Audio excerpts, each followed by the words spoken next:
Can you pick me up from school today? I said the next morning, smearing some cream cheese on my bagel.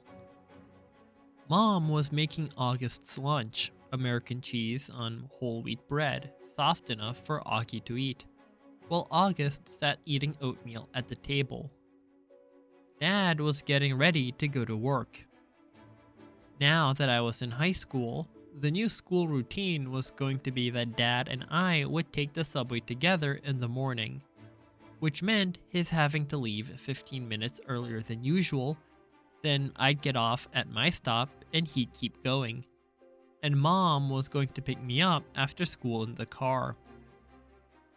I was going to call Miranda's mother to see if she could drive you home again, Mom answered.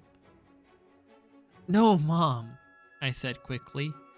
You pick me up or I'll just take the subway. You know I don't want you to take the subway by yourself yet, she answered. Mom, I'm 15. Everybody my age takes the subway by themselves. She can take the subway home, said Dad from the other room, adjusting his tie as he stepped into the kitchen.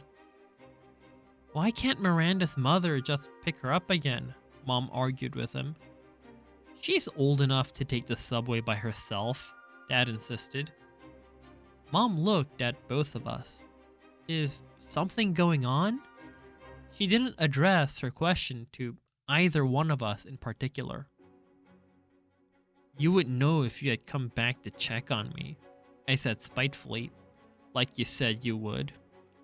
Oh God, Fia, said Mom, remembering now how she had completely ditched me last night. She put down the knife she was using to cut Augie's grapes in half, still a choking hazard for him because of the size of his palate. I'm so sorry. I fell asleep in Augie's room by the time I woke up. I know. I nodded indifferently. Mom came over, put her hands on my cheeks, and lifted my face to look at her. I'm really, really sorry, she whispered. I could tell she was. It's okay, I said. Fia. Mom, it's fine. This time, I meant it. She looked so genuinely sorry, I just wanted to let her off the hook.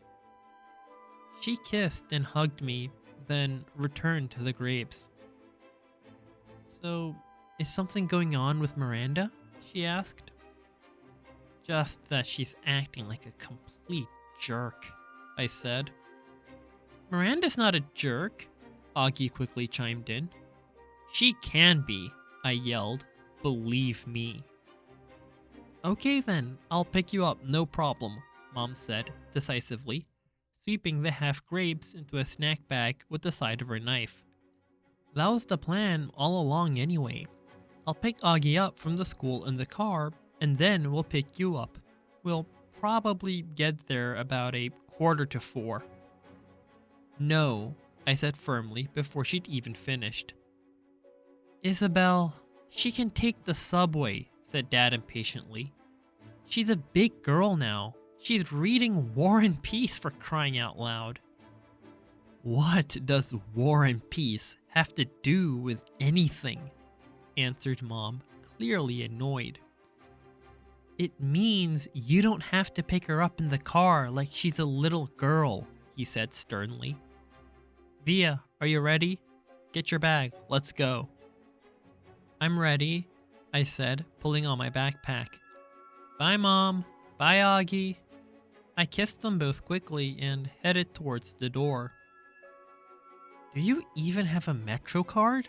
Mom said after me.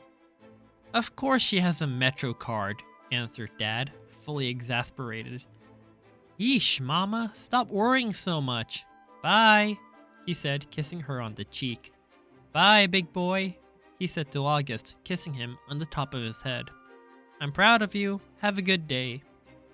Bye, Daddy. You too. Dad and I jogged down the stoop stairs and headed down the block. Call me after school before you get on the subway, Mom yelled at me from the window. I didn't even turn around, but waved my hand at her so she'd know I heard her. Dad did turn around, walking backward for a few steps. "War and peace, Isabel," he called out, smiling as he pointed at me. "War and peace."